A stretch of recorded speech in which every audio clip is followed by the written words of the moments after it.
Tech football is now firmly in the Joey McGuire era. We take a look at expectations internally, locally, and nationally for the program coming into this year and set some of our own individual goals for the 2022 Texas Tech football season. Are Locked On Texas Tech, your daily podcast on the Texas Tech Red Raiders, part of the Locked On Podcast Network, your team every day.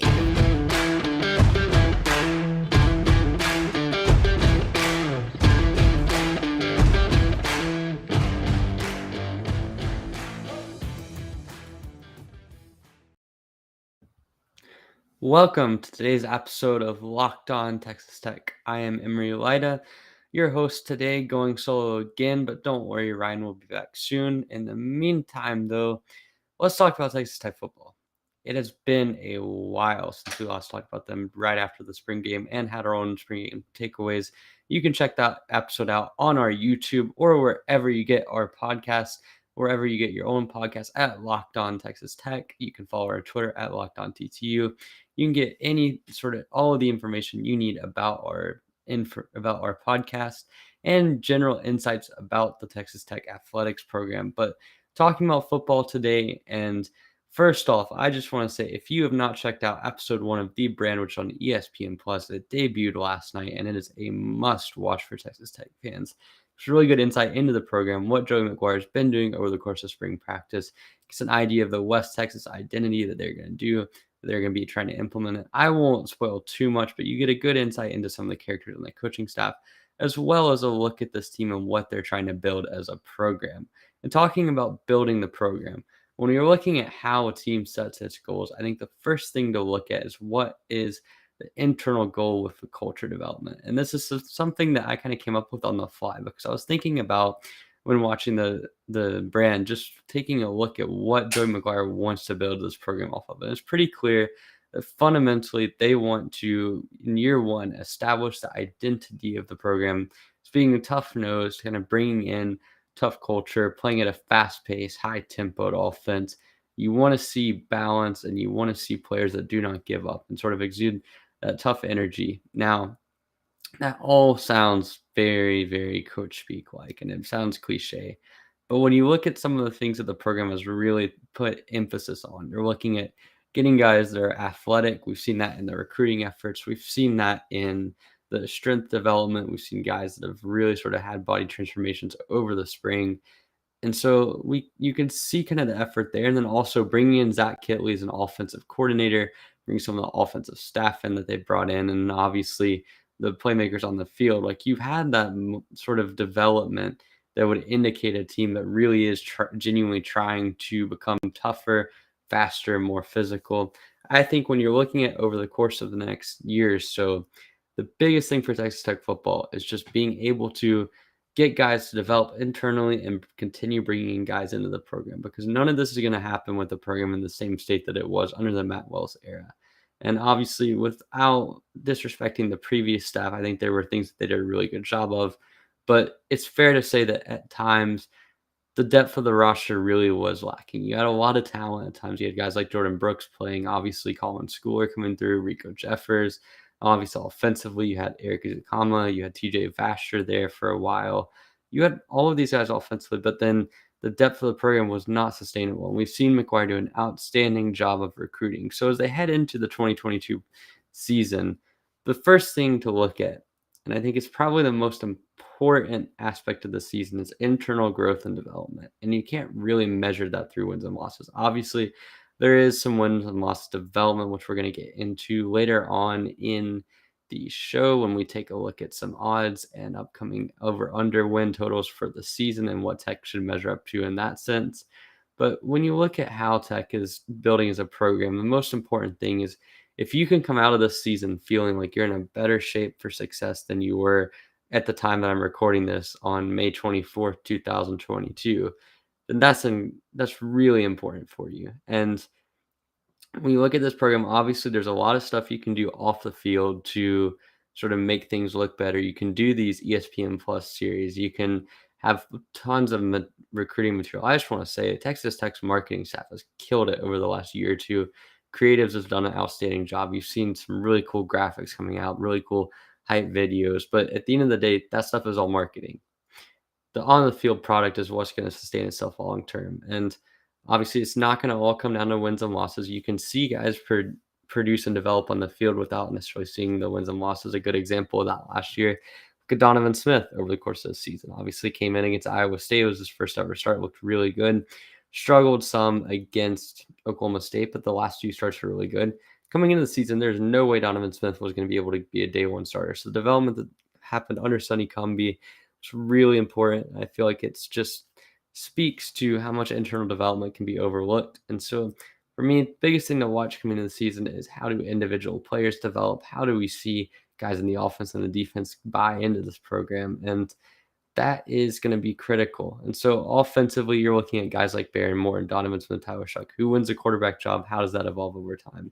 Guy like Taj Brooks, obviously we haven't seen a full season of him being healthy and being the guy at running back. So he's going to have a really good year, I feel like, to be able to sort of maximize what he brings to the table as a running back. And certainly, I mean, he's got a lot of talent on the table for him.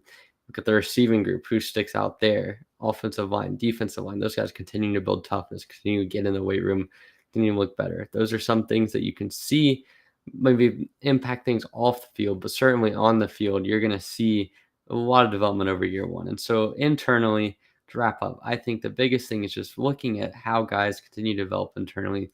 Look at, are guys more bought in? Are we seeing the physical growth and development? Are we bringing in guys into the program that can be genuine difference makers?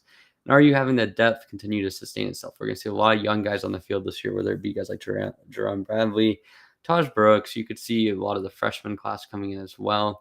But in general, the depth of the program is going to be something that's really critical to monitor over the 2022 season. So in setting these goals, I think looking at the depth is going to be one thing that's important. Looking at the physical attributes, another thing.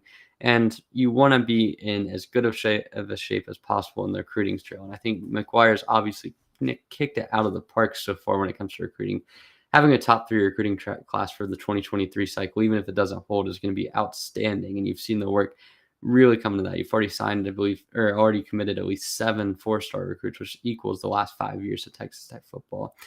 So that's impressive. But in the meantime, that's what I think the internal goals are going to be. But when you look at the outside perspective, it's important to look at some of the ways that local media have been covering and sort of analyze how that's going to be playing in the impact and sort of how those expectations differ from what are the national odds and the national opinions. So we're going to cover that next. We're going to take a look at some of the opinions held locally, some of the storylines from spring. But first, we're going to spring into an ad from Rock Auto. This episode is brought to you by Rock Auto. With the ever-increasing number of makes and models, it's now impossible for your local chain auto parts store to stock all the parts you need. Wind your often pointless or seemingly intimidating questions. Oh, is your Odyssey an LX or an EX? And wait while the person behind the counter orders the parts on their computer, choosing only the brand their warehouse happens to carry. You have computers with access to rockauto.com at home and in your pocket. So you can save time and money while using Rock Auto. It's much more efficient than going to all of your brand auto parts stores. You can also spend up to 100% more just from those stores. So it's not only less time efficient, it's also less efficient from your money standpoint. So that's just how it's more efficient. But also you have to factor in that Rock Auto is a family business serving do-it-yourselfers for over 20 years. And they have everything you could need. They have brake parts, tail lamps, motor oil, new carpet. And for me, they have windshield wipers because I lost and broke one over the course of the last week, and that was not fun. So go to their easy-to-use website today to find the solution to your auto part needs. Go to rockauto.com right now and see all the parts available for your car or truck. Right, locked on in there. How did you hear about us box so they know that we sent you. Amazing selection, reliably low prices, all the parts your car will ever need. That is rockauto.com. Again, rockauto.com. Thanks for making Locked On Texas Tech your first listen. For your next listen, check out the Locked On Sports Today podcast, the biggest stories of the day, plus instant reactions, big game recaps, and the take of the day. Available on the Odyssey app, YouTube, and wherever you get your podcast. Hopefully, Texas Tech sports, and specifically Texas Tech football under Joey McGuire, can end up having many of those takes of the days over the next few months. But in the meantime, the local media, the people that are covering this team very closely from the inside have really kind of set the expectations pretty high for this team coming into the 2022 season. We've seen storylines about the quarterback battle on the offensive side of things. See, obviously, the defensive side of things as well is going to be kind of a rebuilding defense. You lose a lot of guys from the early part of or the integral part of your 2021 defense, but you still return a lot. Guys like Tyree Wilson, obviously Dejon Taylor Demerson, you have Muddy Waters coming back after an injury.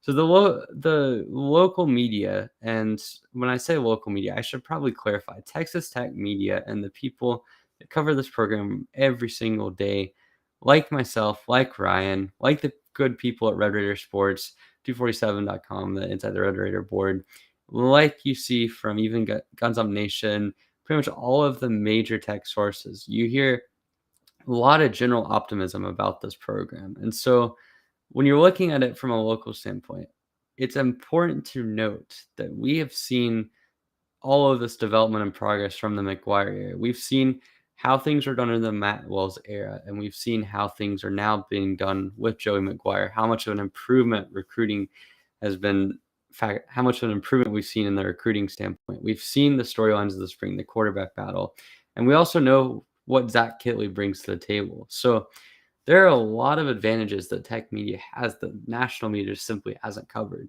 And again, I'm teasing a little bit for my next segment, but talking about how the national media and national odds setters, people from the outside view this program, I think there's a pretty big discourse because what we've seen change since the season opener last year against Houston to now is incredible.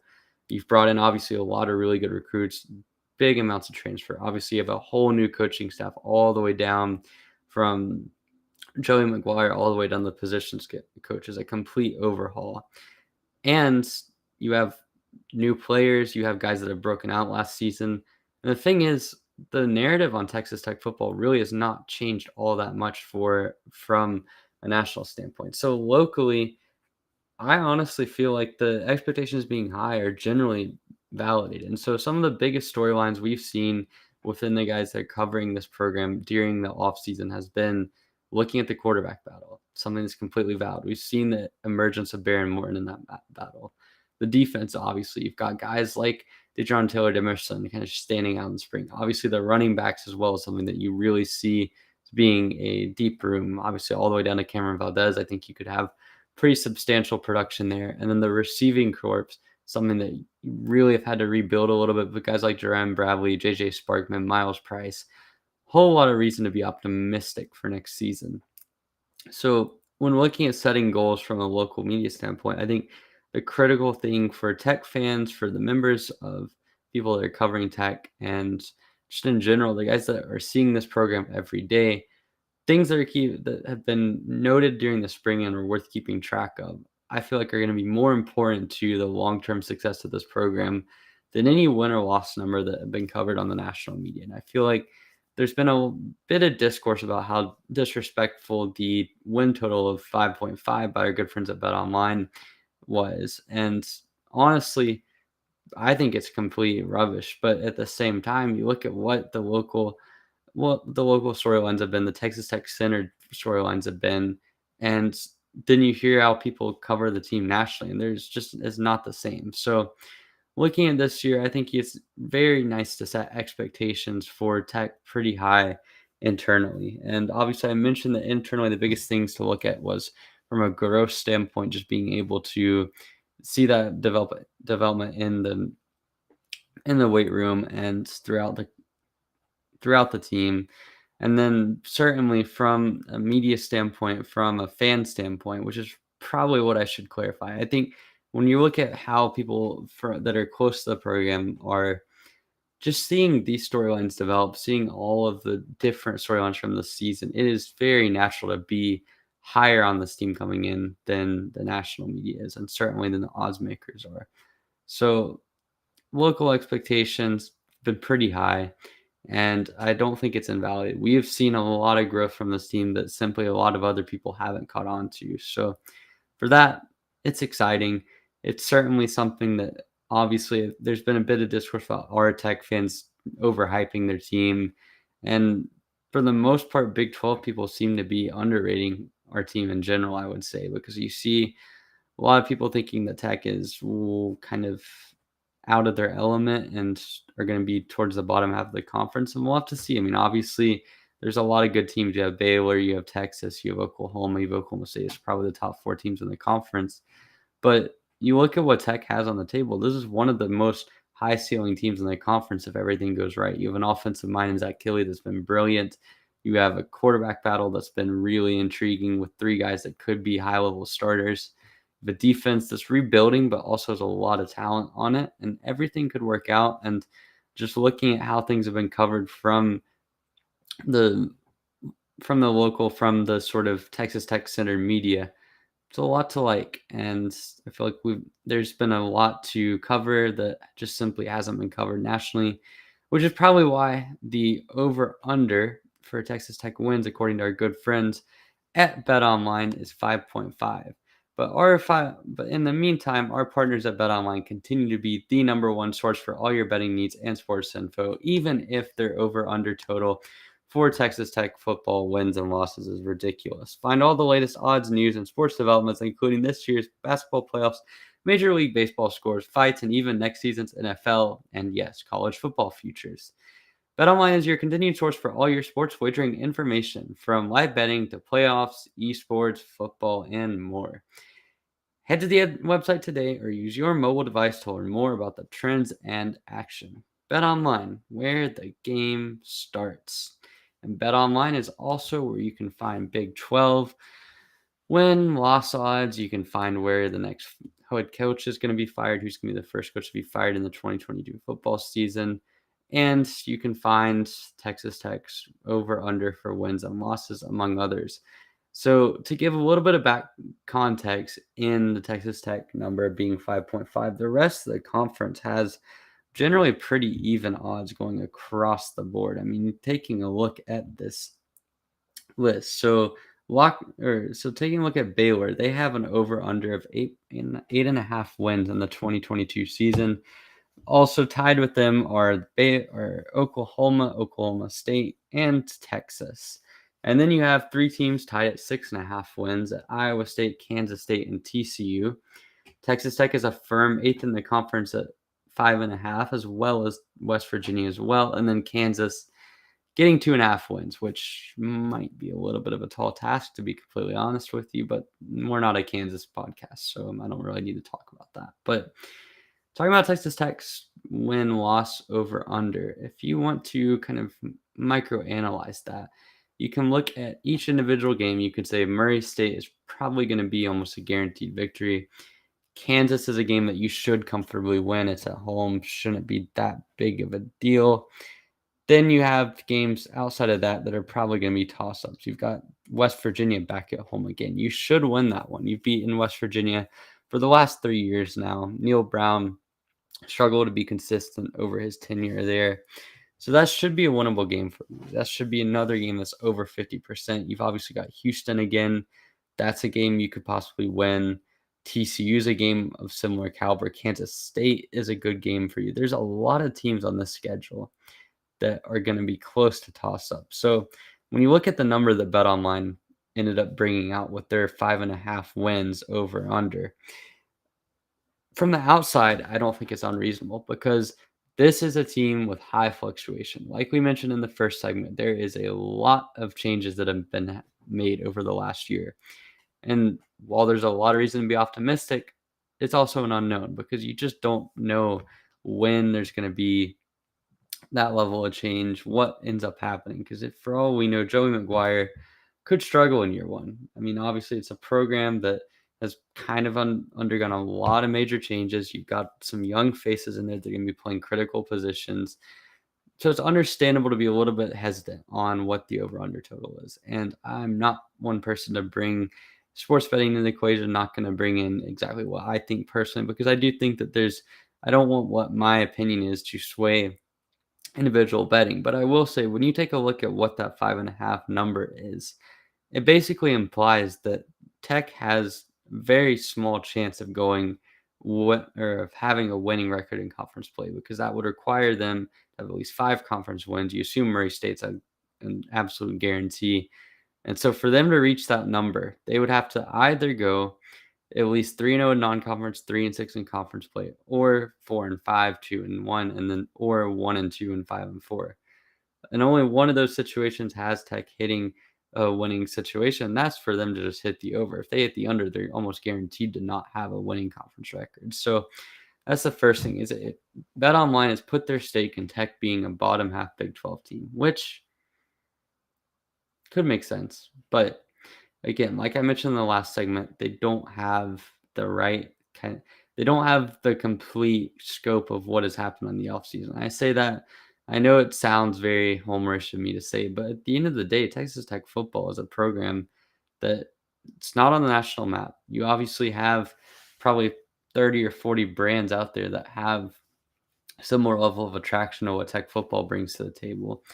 And they haven't been winning games that often recently. I mean, last season was the first time they finished with a winning record dating back to 2015. So there's not a lot of reason to be following Texas Tech that closely from the outside. And I feel like if I'm being honest with you guys, the big rest of the Big 12 odds kind of reflect that. Like, obviously, you have at the top where a lot of teams have reasonable expectations, where you have Baylor, Oklahoma State, Oklahoma, and Texas all even at the top.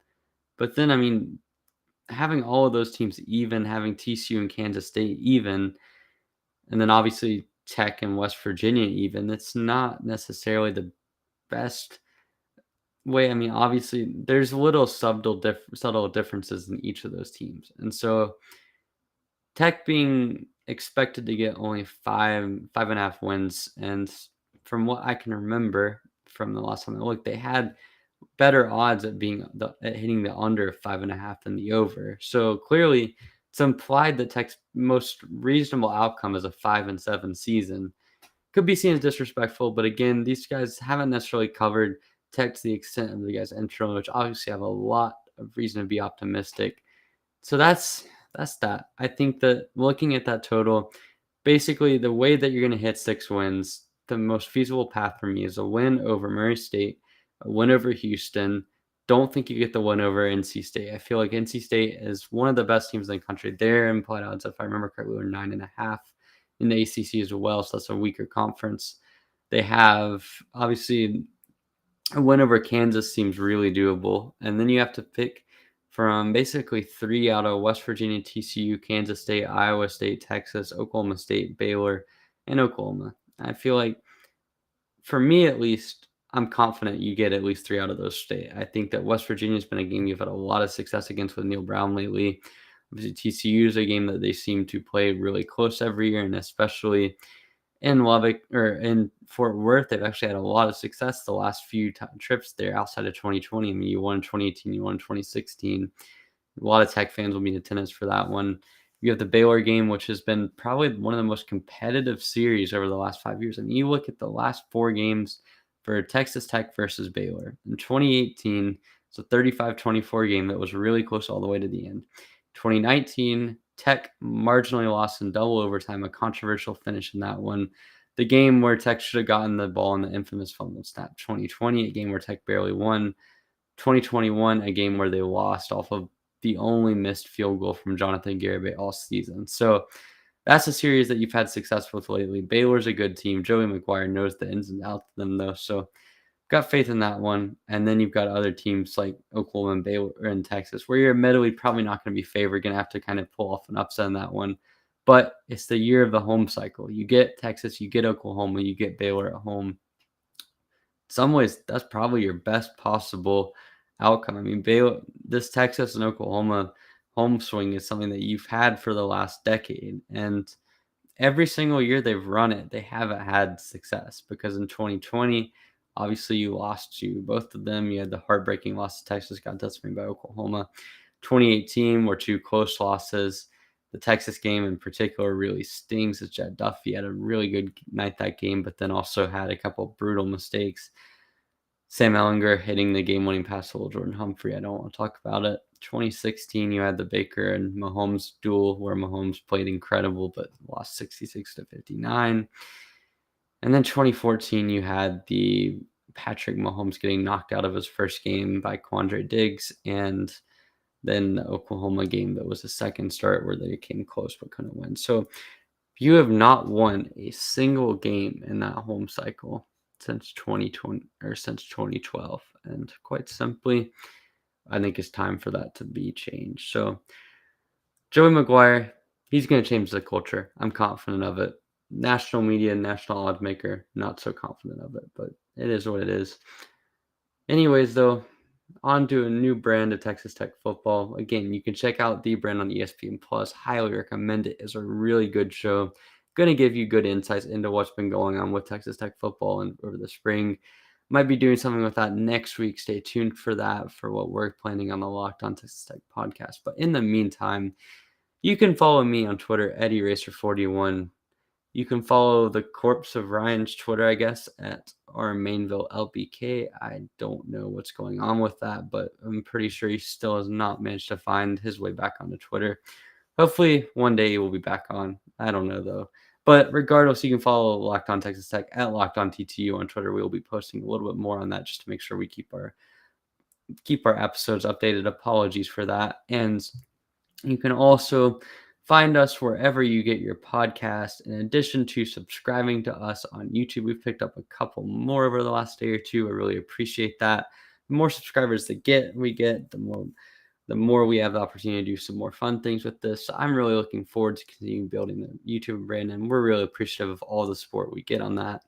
In the meantime, though, thank you for making Locked On Texas Tech your first listen today and every day. Now make your second listen to Locked On NBA Big Board podcast, where Rafael Barlow, Richard Stamen, Sam Ferris, and Leaf Doolin gives fans an in-depth look into the biggest prospects, the latest player rankings, and of course, big boards.